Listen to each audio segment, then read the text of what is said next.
like a few of my close friends are aware that I've got dementia to some extent, but I haven't gone out and said I've got dementia. No one's gone out and said Wendy's got dementia. So the labelling hasn't really, maybe it hasn't hit home yet, I don't know. But that can scare people off. You know, oh well, you know, so I don't kind of tell everyone I've got dementia or anything like that, but I recognise that yes, I do have dementia, and so it's up to me to some extent to make sure that not just that John and everyone else understands it, but that I don't make things worse.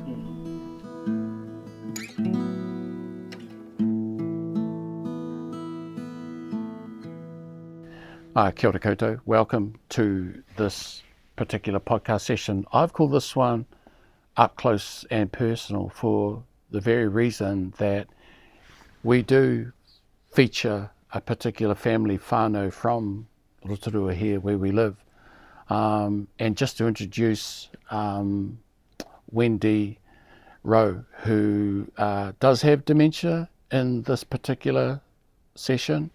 But you'll see as we get to unpack her and her life, just how much of a role that she does play in the healing and the support around her from her husband John, her daughter Sandy, and her complete family and her complete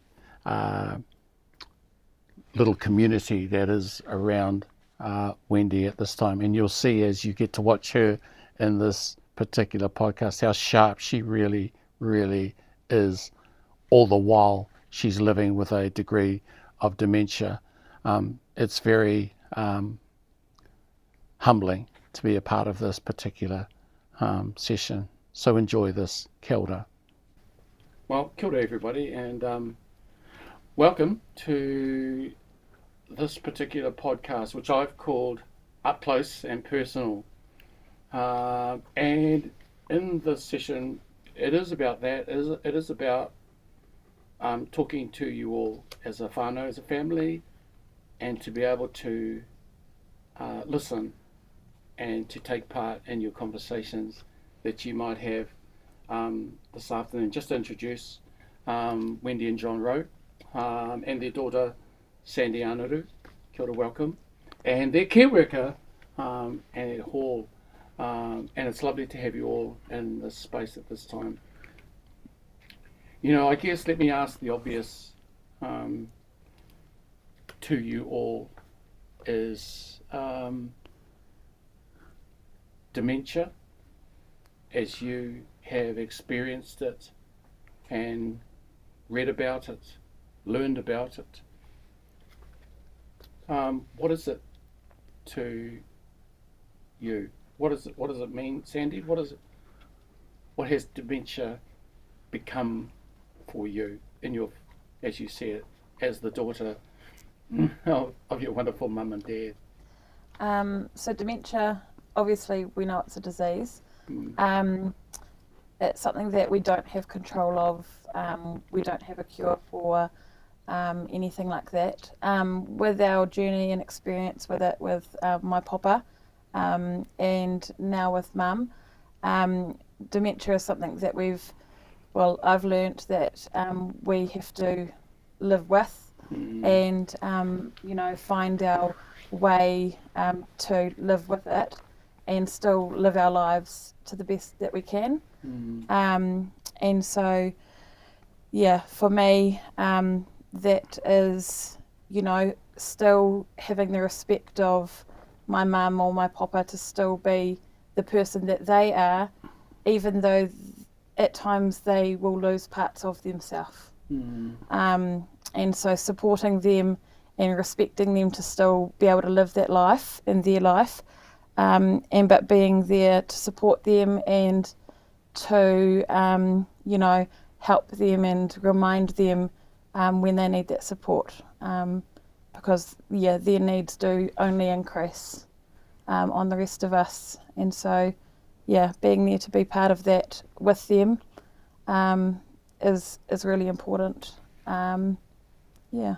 Have you had to change much? With mum at the moment, not anything drastically, but just doing little things that I've always done more. So, for example, when I go up and visit, I won't just go up and visit and take the kids and sit around and have a conversation and catch up and all of that. Now I'll go up and I'll help do things.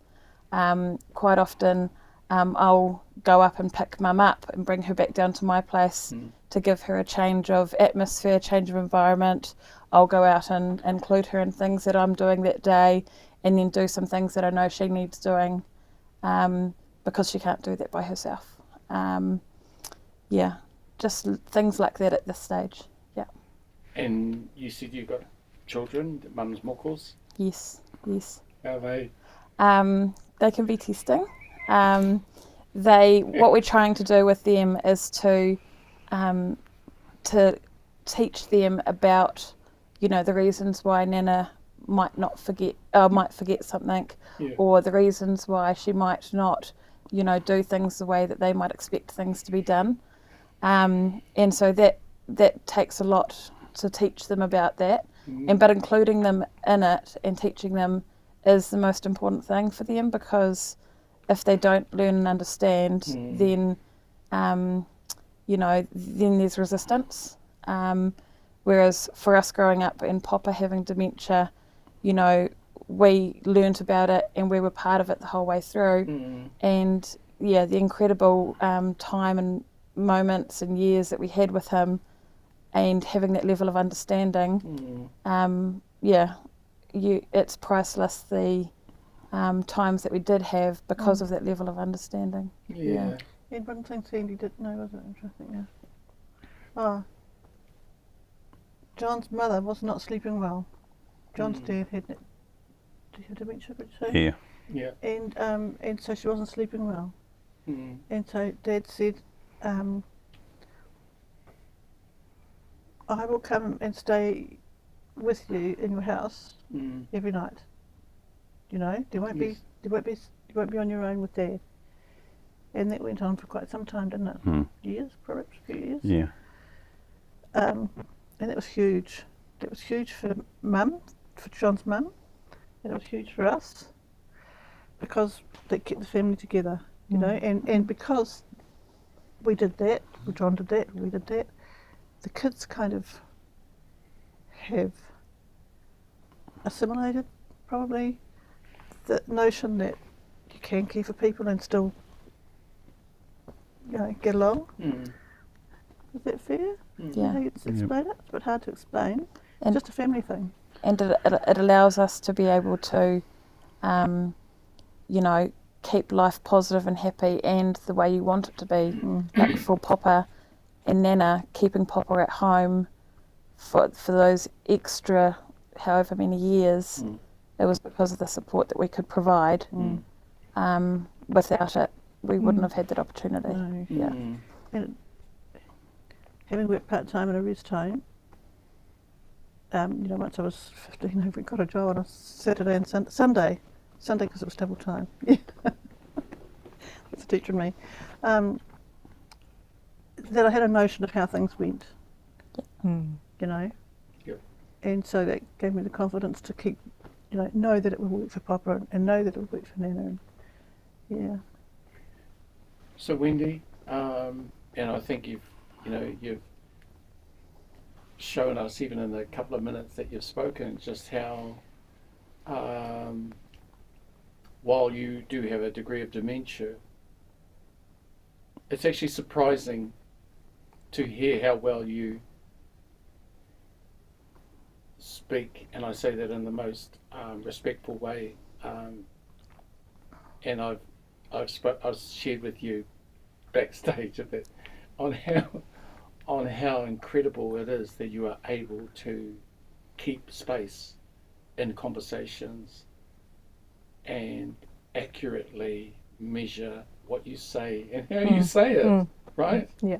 It's just gobsmackingly beautiful and testament to to John and to Sandy and to your other siblings who have cared for Mum this way, and to keep her, and I'm sure she does a damn good job with herself, to keep her at this place where she's just absolutely always stimulated, always being challenged with thought, always being provoked with thinking, and of course, and she's shown us that she can actually hold space with conversations of her own. It's staggering, as I said. And have you got any thoughts on?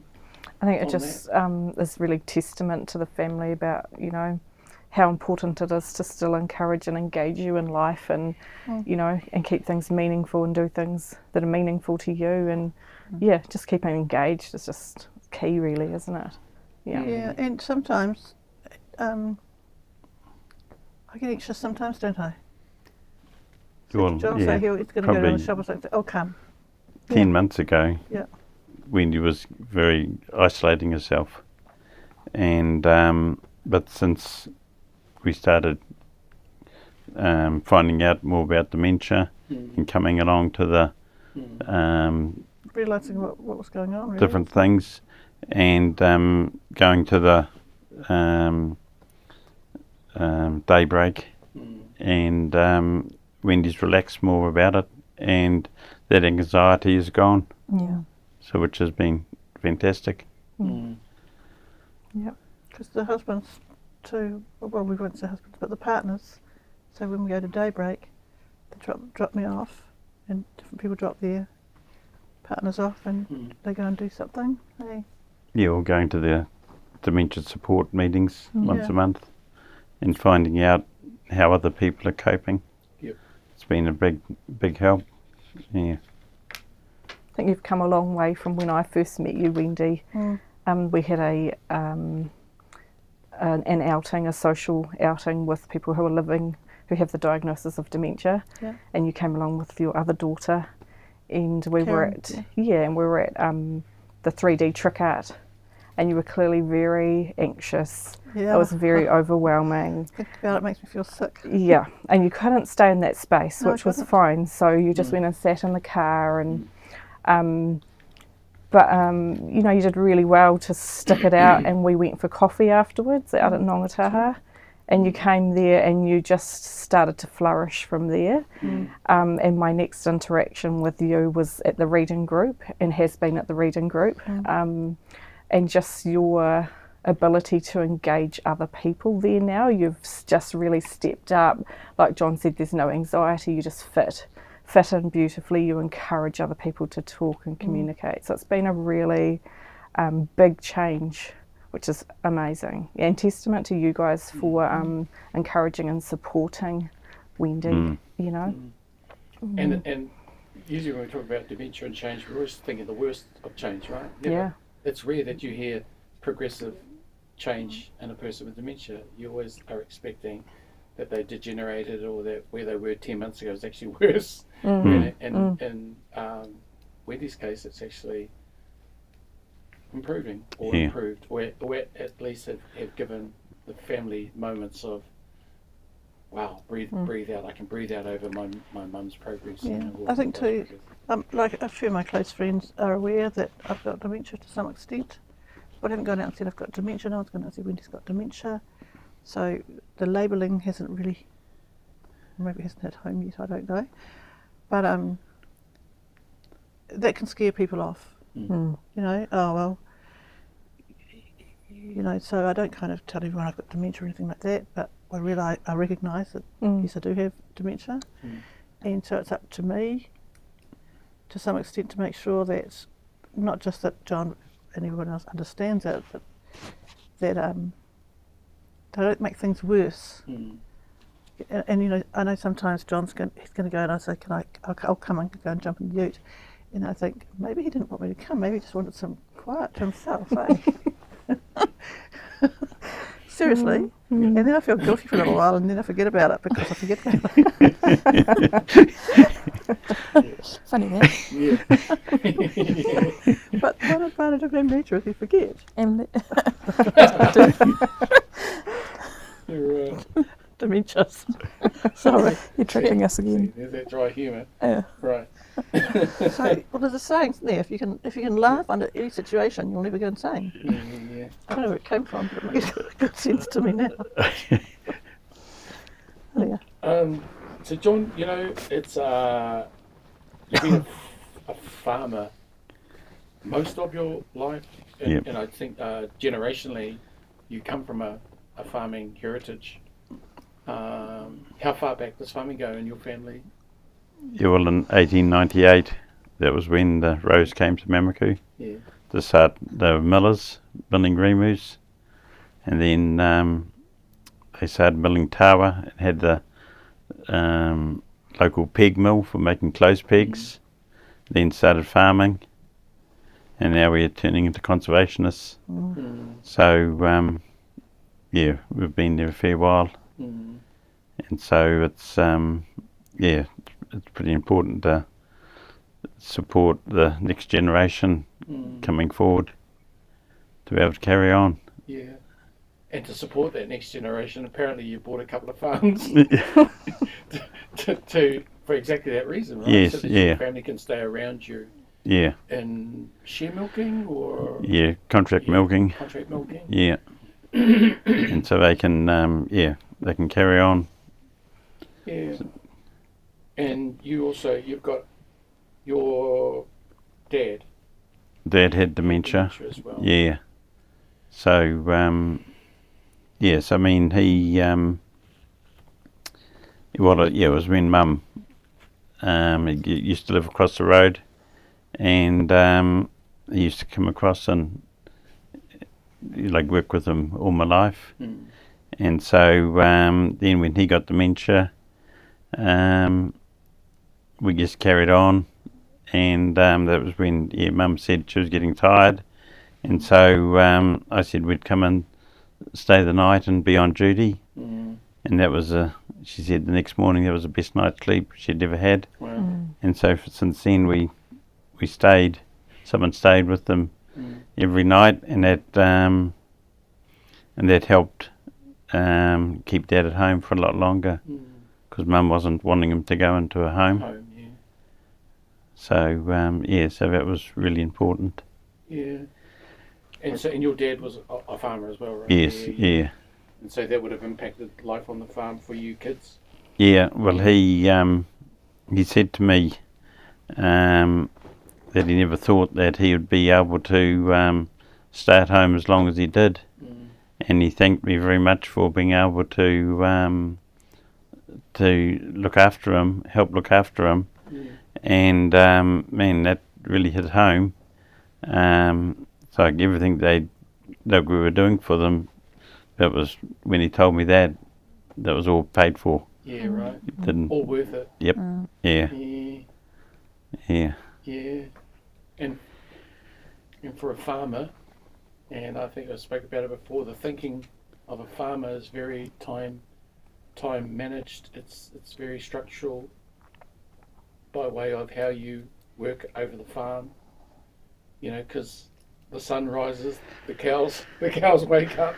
Nothing stops because other things are happening. No. No. That's the life of a farmer. You were set by by the course of nature. Sun rises, cows get up, they walk over to that, and so the way and how you arrange your life is time managed to the nth. And then dementia comes along and tips that all upside down. Or let me ask that. Let me make that a part-time question to you, John. Did it make you have to change how you think in order for you to care for your lovely wife, Wendy? I suppose I'm just pleased we're at this stage that I could spend more time, and so with the daughter and son-in-law contract milking, there was less time I went to help them, and I stayed at home to do things, and so I'm just pleased that we're at that stage that we could, it could just work in. Yeah. Is that the other daughter this year milking? Yeah. Karen. Yeah. And so, and same as when, like, Dad got dementia, it seemed to work in. It's just good that we could spend that time with him, or like helping Mum and Dad to, I suppose we just made it work, I suppose. Yeah. It's not that we... Did I take Dad down, or did we take Dad down on a Sunday to...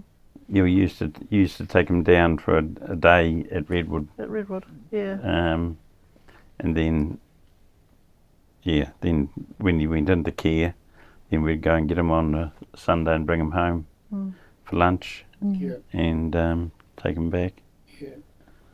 Because Mum was still home and she was fit and well, you know, and she didn't say she wanted him home all the time, and she didn't say she didn't want him, and so really it just kind of came into family practice, didn't it? Yeah. Go and pick him up in the morning and take him home, and at the evening after dinner take him back. Yeah. Yeah. It helped. One thing that helped though is as soon as I was 15, I started working at the local old people's home, hospice, as well, and so I already kind of knew what to do because I've worked and seen how those people were cared for and that kind of stuff, and so, and I knew too that I could do it. Yeah. Hey. Yeah. One thing that one thing from my perspective, but I'm pretty sure you'll agree, is dementia didn't just automatically land on our lap one day. When Papa had dementia, we were aware he wasn't quite doing things the way he always did it, or he wasn't quite the same as what he'd always been, and it was gradual. And, you know, and then came the diagnosis. And with Mum, it was the same, not the exact same, but, you know, you'd notice that things weren't happening quite the same, and then you'd have to, you know, help remind her about things. And gradually we were noticing something's not right, you know, and but it went on for a long time before we got the diagnosis. And so, I wouldn't say things changed a lot overnight or in a short space of time, but like Dad said, you just slowly work with it, and you just make it work in with the life and the work that you have to get done. You just adapt. Was it any different for you seeing, you know, your granddad and then now your mum, both with the same, you know, for want of a word, illness? Was it any different seeing those two with different disease stories? A big difference that I've found is that growing up and having Nana and Papa living next door, they were such a huge part of our lives. But back then I was younger. I was in my high school years and then off at university. And so whenever I was at home or around, you know, I would help out and support however I could. Whereas now with Mum, the way I imagined Mum and Dad ageing is not quite how I expected. So for example, I thought when Mum and Dad get a lot older, and they might need extra care as they age, that, you know, I could take some time off work to help care for them, and that kind of thing. But then when we started to realise Mum had, you know, something serious happening with her memory, and she started to, it seemed like, quite rapidly decline with some of her symptoms, and then she had the diagnosis, it shocked me quite a lot to think actually what I had envisioned with supporting mum and dad as they age, with my kids being so young as well. My kids are 6 and 7, that actually that might look a lot different. Whereas, you know, at the moment, things are a lot more settled. You know, mum's actually come a long way in the last 8 months. She's a lot more grounded, a lot less anxiety, and her symptoms have just calmed a lot. And yeah, that's been a big thing in terms of the level of worry I started to have. I think things are a lot more settled at the moment, which is a blessing. Yeah. Can you put that down to anything? That's why mum's settled more in that time? A massive thing that I've definitely noticed is that mum's always been a people person. Mum's always been someone who is always talking. She always is talking to someone, or she's always interacting with someone, and it doesn't matter who or what different life they've led. She's always been a people person. However, when mum was diagnosed around that time and for a time afterwards, mum was definitely socially isolating herself. There was a lot of anxiety, and when she started to go along to the different support groups or the library group with other dementia diagnosed patients. Do you call them patients? That's okay. People, and going along to daybreak once a week, just having those social interactions as part of her routine. I noticed very quickly a big difference in the less anxiety and just how much more grounded she was. Yeah. And one of the things that I got out of all that was that, so Daybreak is just used to be a motel, but you can go one day a week or whatever. So every Monday John drops me off and he goes off to a support group or whatever you do, and there you'd go and you'd sit down and it was all seniors, okay, like maybe 70, just a bit, like, yeah, when I'm 70. And there are long tables and chairs and people both sides, and then the far side as well. And people would arrive in all different circumstances, totally different things going on in their lives. And what would be the first thing that it would do? They'd give you a cup of tea, eh? Probably. Yeah, come around and give a drink and then something to go with it, and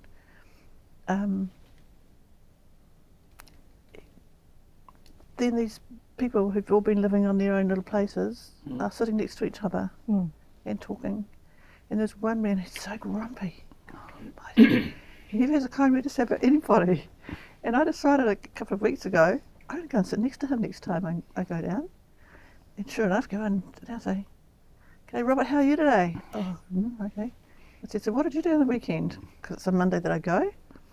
And so then you'd start talking about it a bit and rough and stuff. And it's that kind of thing that wasn't happening unless someone would instigate it. You know? Because we're all in the same boat, really. Some of us worse than others. I feel grateful for what I've got when I see how some other people are not coping or coping and their whānau. So that's probably one of the things that's given me a bit more of the participation. That's better for me. But the more people that you can interact a little bit with, that will then, instead of sitting there all the time because they know nobody, they start to know people. And I kind of like that. It's a kind of a circle of people in similar circumstances in some ways. Feeling like you're making a difference maybe to that person that day, on that day. Yeah. Yeah. Mm. Yeah. Because that's you, eh? Yeah. Yeah. And I don't know whether you know it or not, Wendy, but you have this innate ability to confidently walk into someone's silence and wake that up in the nicest possible way. I've only known you for such a short time, and already I can just see and have heard that in you. And it's funny what you have that makes you strong. It's funny what innate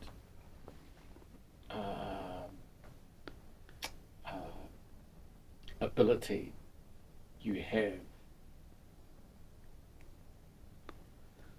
The one that you have is the one that is making you fight right now. And do you know what I think part of it is? I was a middle child. Right? Well, hey, right, and we've already spoken about that. That middle child thing is crucial to the balance of siblings. You have had to, and I'm sure you'd be able to speak more on that, on what that has been like growing up in a. How many were in your family? 6. Six children. Yeah. So 3 below and above. Yeah. Yeah. Yeah. Yeah. I was the middle child.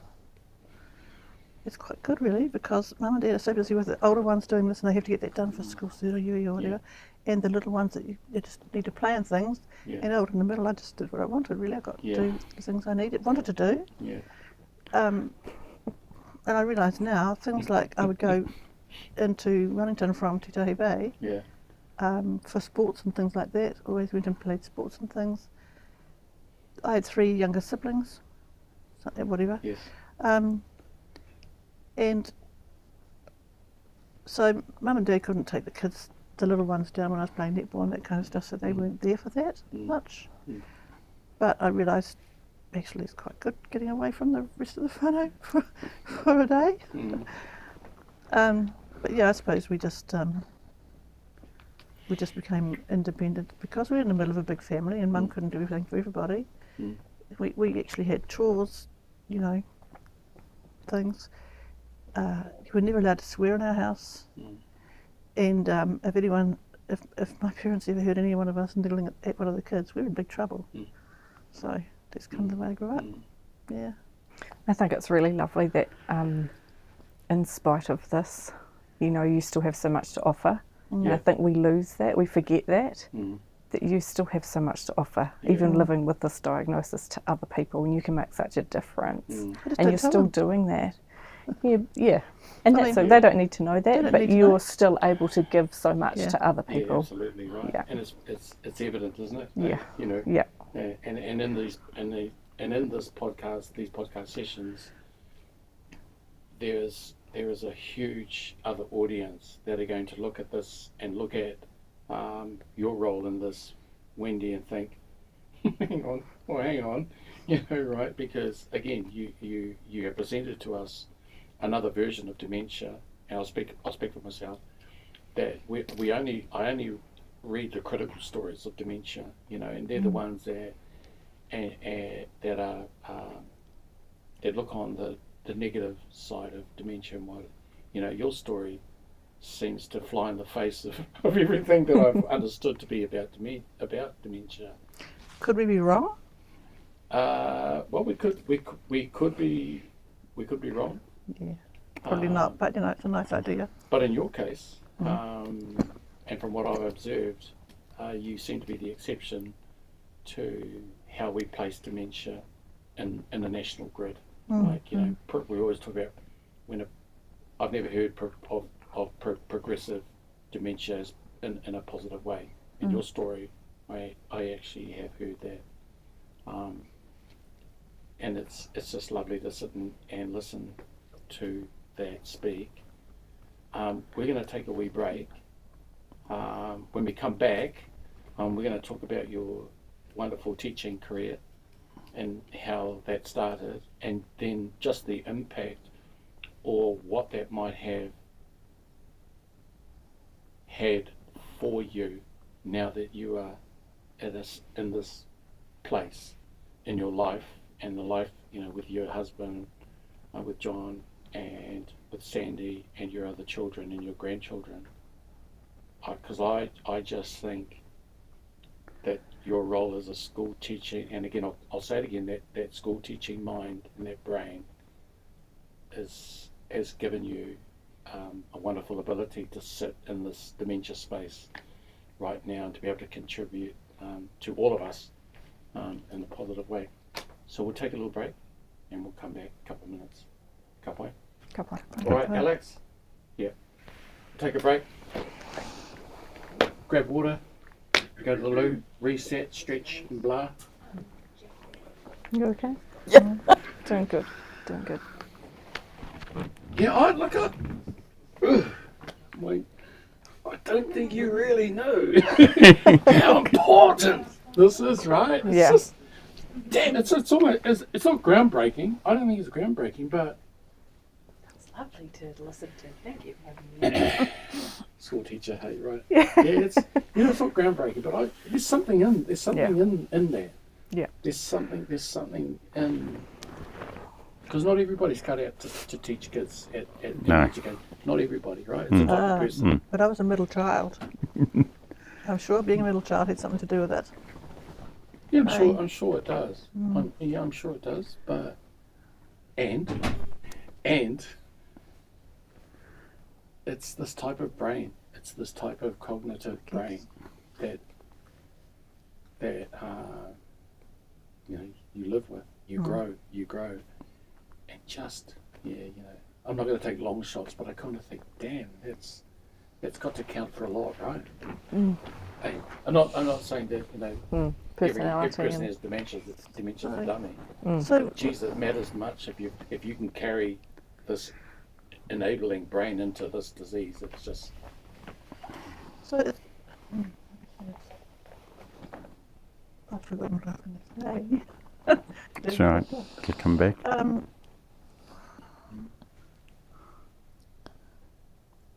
If someone hadn't told me I had dementia, I might not be believing it now. That it's obvious something's crept up and it's there, but I wasn't aware. I didn't give it a label or anything. Sometimes let's say it's in a middle space between knowing nothing about it and finding out a bit about it, and sitting in that middle space for a while for my poor old brain to work out what the hell's going on. And I don't think it has yet, probably will. Yeah, and I think too that going to was it daybreak, one day a week? You go into a room, there might be 30 people in there. Some of them are extremely lonely, or they've got some kind of difficulty. And like, just for example, there's one gentleman who was like this all the time, and when he tried to eat, it was really quite hard for him. And then there was one bloke that would go and sit next to him, and then he would regularly sit next to him to just keep him going.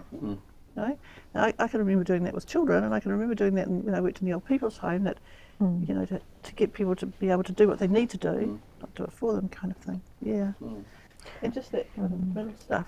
Yeah. It's so human to human, isn't it? I think that's the beauty of those places and spaces where you recognise that someone's having some challenges, and hey, how do we just walk alongside them and quietly and gently support them and encourage them. And the other thing is, I was a middle child, so actually if I wanted or needed something, or I could see that someone needed something, it was pretty easy for me, because I'd learned from what my older siblings did. I watched out that the younger siblings didn't do what I used to do to them. That's right. Yeah. Well, some of that you wouldn't have much choice with your older siblings. No. Don't you believe that? Oh no, just like I guess there's just lots of thoughts running through my head around, and you spoke to that, the shock of the diagnosis, and delving a little bit more, and I know that there's not much time, but delving a little bit more about how you came, what that journey was like to the point of diagnosis, because that's hard journey often for a lot of people. It's not plain sailing to get to that. There's lots of conversations, there's lots of stress, there's lots of trauma. How did we come to Yeah. that? Suddenly it was Yeah. diagnosed. Oh, no, we knew there was something wrong. You forgot to tell me. Oops. So for a long time, you weren't bad enough No. for them to Yeah. diagnose Yeah. dementia, but progressively, as you know, things progressed, like because we had different testing, but a lot of the advice we kept getting back is, you know, stress plays a big part in, you know, the symptoms you were having, and so then when we got the diagnosis, we weren't shocked by the diagnosis, but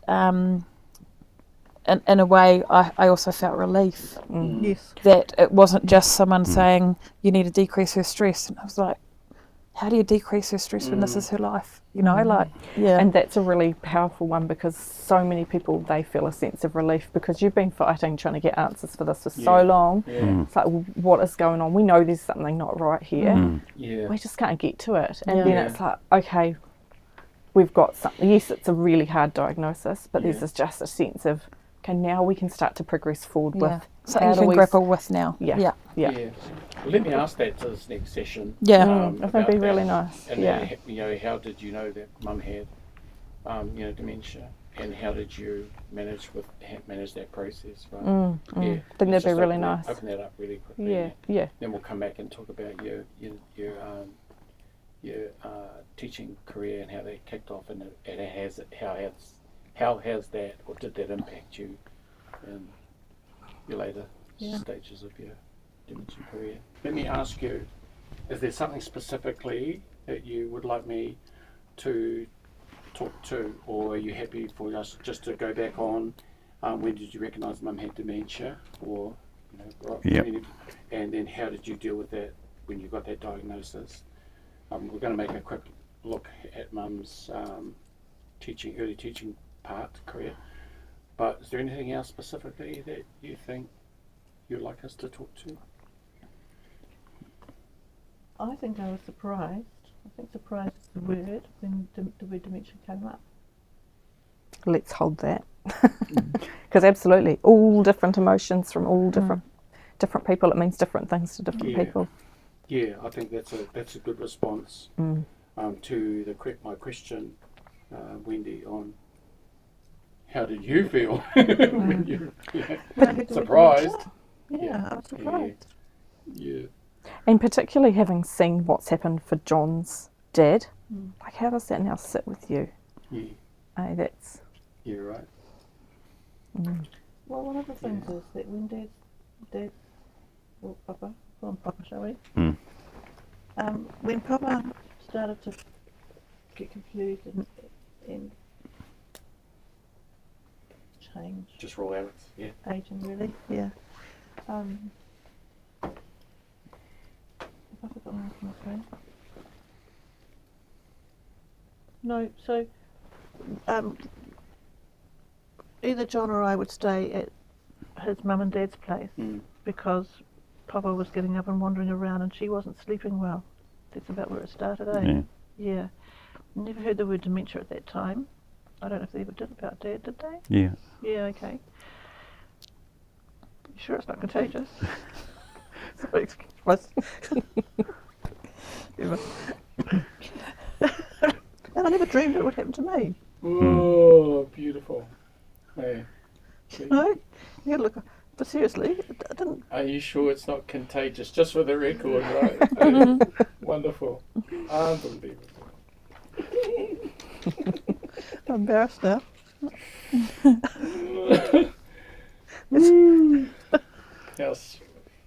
How typical. Yeah. I'm not trying to minimise it. Okay. No, And I think when I was 15, I got a job on a Sunday. And it was an old people's home on the medical side.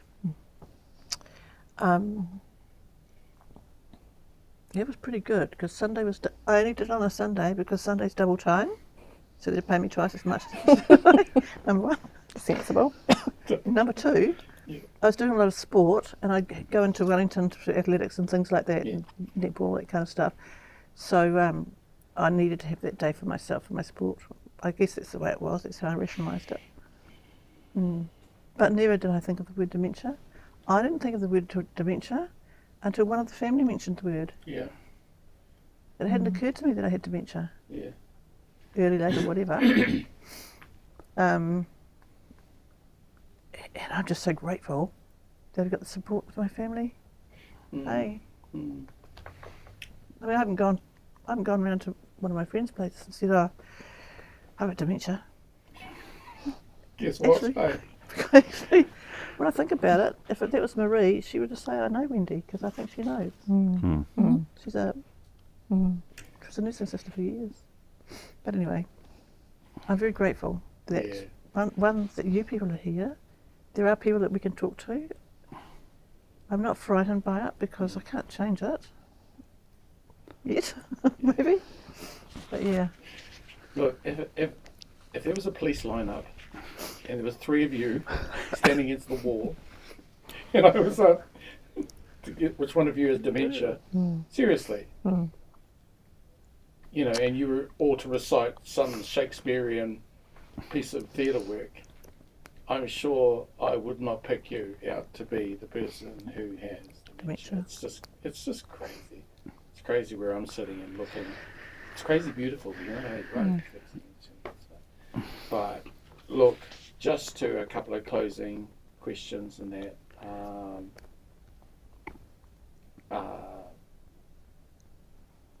And I did talk earlier about your teaching, wonderful teaching career, Wendy. I'm guessing that it's a career path that you chose definitely. for your. Were there teachers in your family? Yes, my grandfather was in Yeah. Lower Hutt. He was the headmaster of probably the biggest school over there, and he was chairman of the New Zealand Headmasters Association. Yeah, right.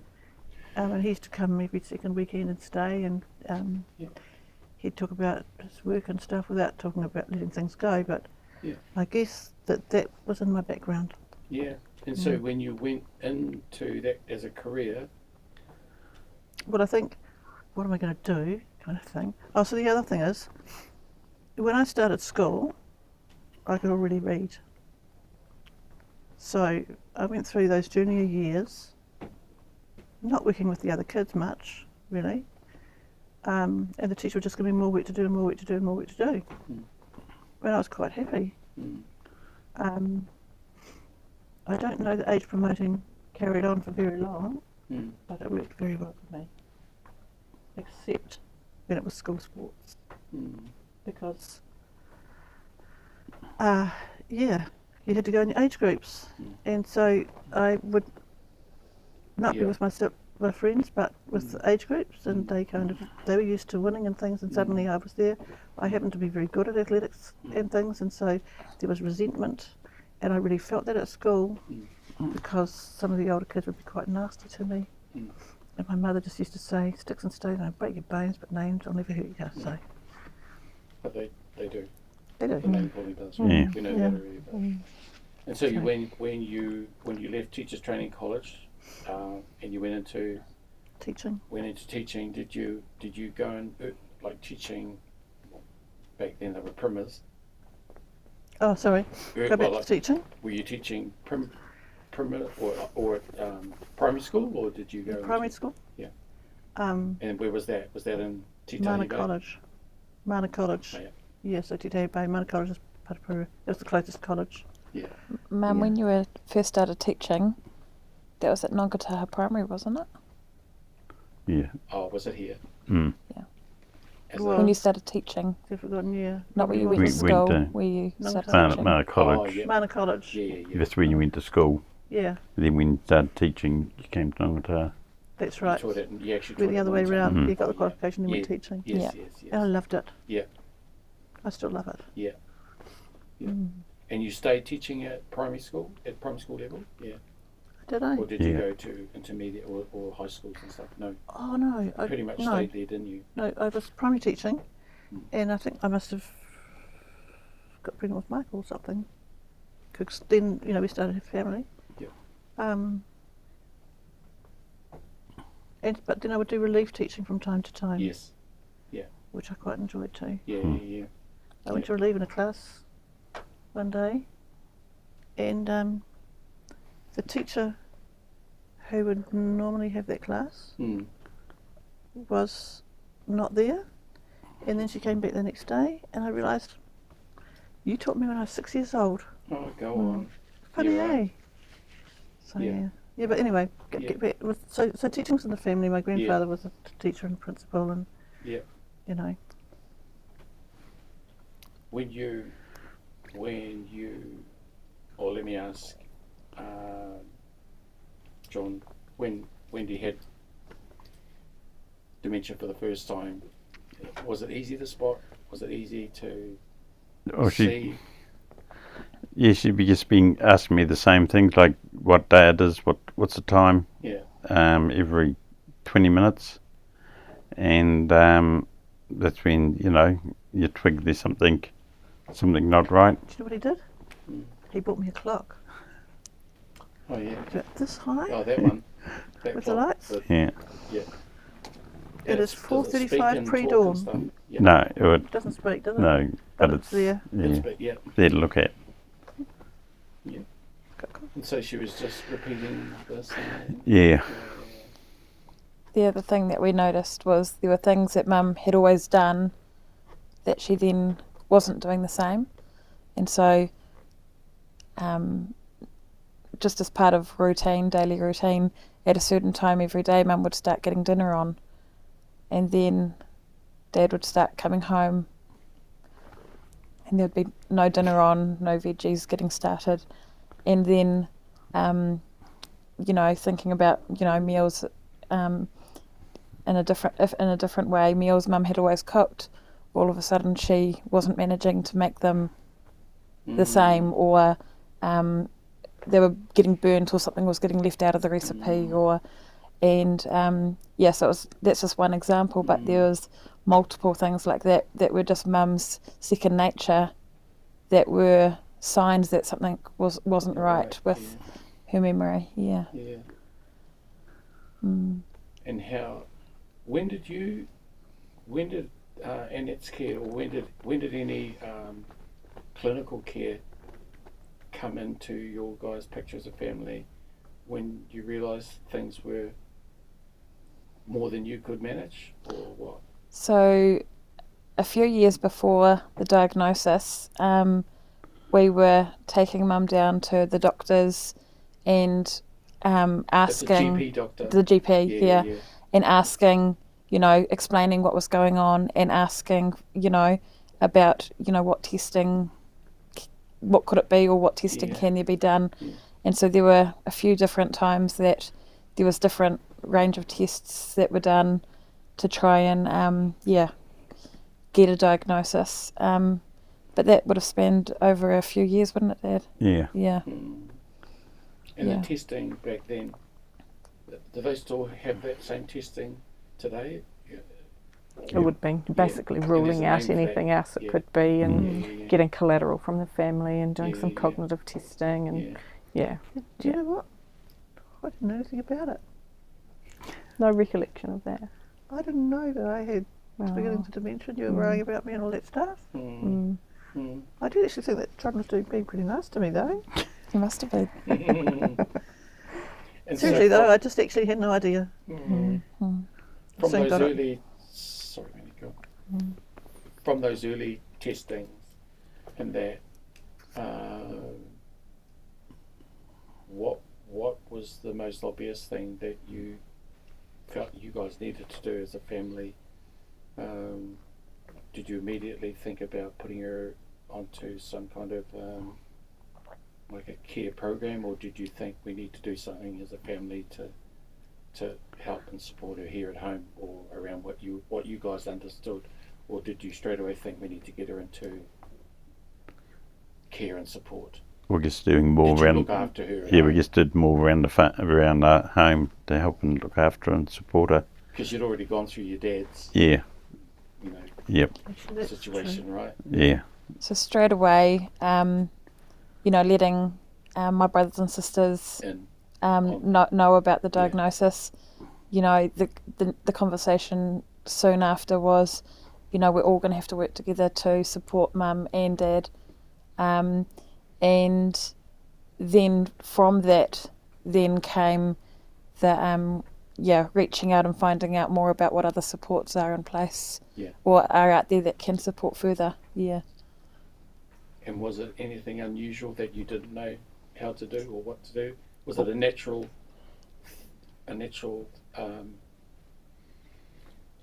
journey for you to support? Again, because your granddad, it just comes right. So it seemed like, all familiar. Everyone to their stations. Let's do this again. We know how this goes, right? Yeah. The difference is that with Popper, I don't think there were the same supports in the community as what there are now. How many years have gone by? Meanwhile, What was it? Yeah, 2000. Around 2000, Dad had dementia. Yeah. So good. And so, there wasn't, we never had a carer support come up and talk to us or anything. No. Were you referred to our service by your GP? Was that offered to you at that stage, or how did you Not find that I out know about of. us? Do you mean with mum? Yeah. From Yeah, the with- GP. At that stage, the Yep, GP said, yeah. "Oh, that's good." Yeah. but was that that summer? care service Yeah. wasn't around for No. No, For Popper. no. Yeah. Yeah, right. And so, there must have been a lot of familiar things for your for you siblings. Yeah. What was it From like?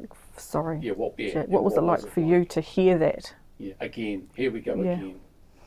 Hey. Yeah. For me, I did feel a sense of relief to get a diagnosis, because there was a lot of worry prior about, we know there's something wrong, but we don't know what.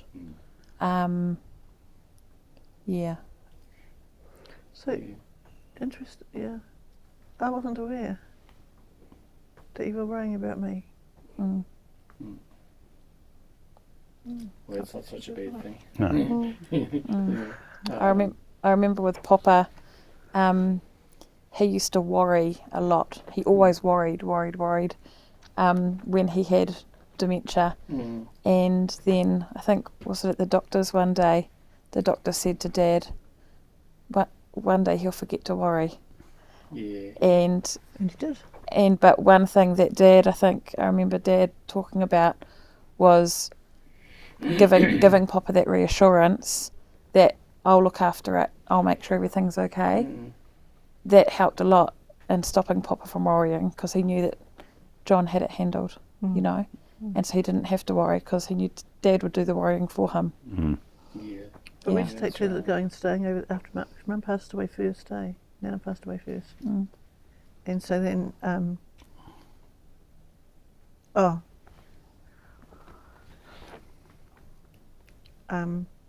Papa didn't sleep as well as Nana, so she'd wake up because he was up wandering around and doing things and stuff, and so that's when we decided, and Dad said he'd go and stay, and then Papa didn't have to worry. Right, that's how it worked. Yeah. Worked really well for quite a few years. Yeah. So yeah, pretty lucky, really. And I guess just before we close up,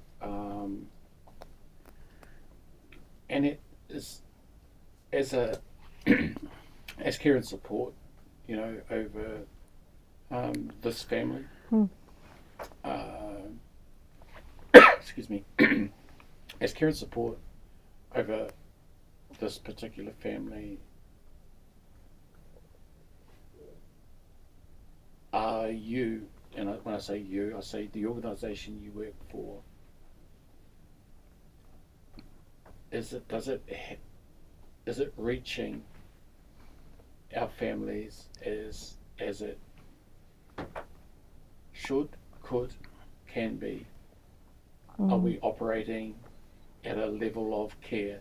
And I say this in the most in the most positive way, you know. I'm looking at this family, and it seems to me that they are evidence of a system that is working well. I think a lot of it is testament to their own internal love, care and awhi that they have inside of their family, having gone through it with John's dad, Wendy's sister, so they kind of know what to do inside of this horrible thing that is dementia. As a care support system operating from out here, how are we doing? There's a lot of work to be done. There is. I think people that do engage with the service, if they fully engage, I feel like we can support them well. But I also know that there's a lot of challenges and barriers to that. There is still stigma. There are still people who we can't have those conversations. We can't be open and honest with them about what's happening for them. So we can't sit down and have these conversations.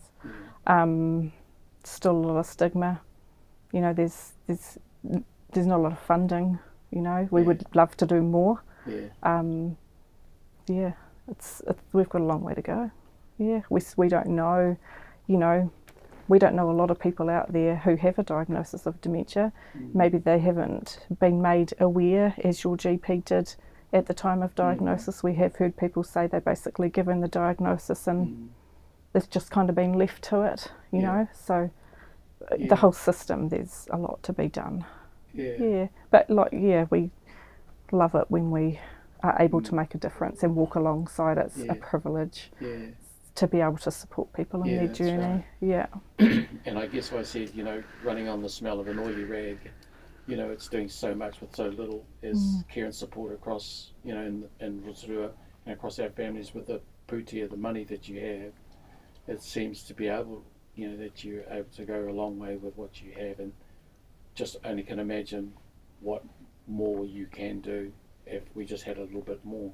However, when we look at this family, this beautiful family with the story that they have shown and given us today, it's testament to yourselves and as a care service, and what you have. And sometimes it isn't about money. Sometimes it's just about being able to stay close to our families, to care, to breathe the same air, to share the same space and to stay in there. And it matters, eh? It matters for lots. And to you guys, Sandy, as a daughter, seeing your mum go through this and seeing your koro, your papa, go through this, see your dad having to, shift through all of these, for you to sit here and support your mum and your dad, huge. Excuse me. Huge. Can I say something about that? So as much as a lot of people are well aware of the negative side of dementia and, the progression that the disease can take, one thing that I know from experience with Papa, which gives me a lot of faith with the journey that we're on with Mum, is that you can have hope and faith that a lot of positive can come out of your journey with dementia in your whānau. For example, with my Papa, there were so many symptoms of things that people would think are so bad and so negative, but the special times that we shared and the incredible moments and times that we had together, even at, some of his lowest decline, were the most beautiful times we could have ever wished for. For example, my Papa didn't talk much about emotions, when he was younger or when we were really young. Yet as we grew older and his dementia progressed, the more and more and more we saw his emotions and his soft side come out. Wow. And the times that I spent with him when he was, some would say, at his lowest in terms of his dementia, were some of the most beautiful memories I could have ever wished for Yeah, right. to have with a grandparent. Yeah, right. And some people Amazing. might not ever have those, Yeah. but I got to do that with my papa. Yeah, that's right. And that was even with incredibly progressive dementia. And yeah, there's so much faith that we can have that our loved ones, we can still have those beautiful times with, even at their lowest demise. Yeah. Yeah. Amazing. Yeah. Yeah. Yeah. So it's not, it's not all, tragic. no. Yeah. And part of it was with Papa was Nana, you know. So Papa got up 2 o'clock in the morning and started wandering around. Nana didn't sleep, and so that's when we decided that you'd stay over there, so that Papa knew that he could sleep. Yeah. And Mum didn't have to worry because she knew John was there. Yeah. And that's all it took, wasn't it, really? Yeah. For them to start actually sleeping better and feeling better. And yeah. Awesome. Well, Wendy, John, thank you for coming into this space today and sharing your wonderful story and history with us. Sandy, thank you for coming and being a part of Mum and Dad's Day. Hey, you know, you're their care, support, and thanks for being here to advocate and to share the space with them. We talked about where our time together is going to go by way of a podcast session, or where does it go from here. Believe me, it only needs to go to people who need to hear a life like yours, whether it's lots of people or a few people, one or two or many, this country or around the planet. It only needs to reach and to touch those families who will never see dementia like this, but for yourselves coming in to share this moment with us, and then for us to throw this into the stratosphere of things and to see where that goes. It doesn't matter where it goes as long as it reaches those ones that need to see a story and a life lived like you guys. So thank you for today and for this time. Awesome. Well, thank you, Richard. Thank you. Thank Thank you. you.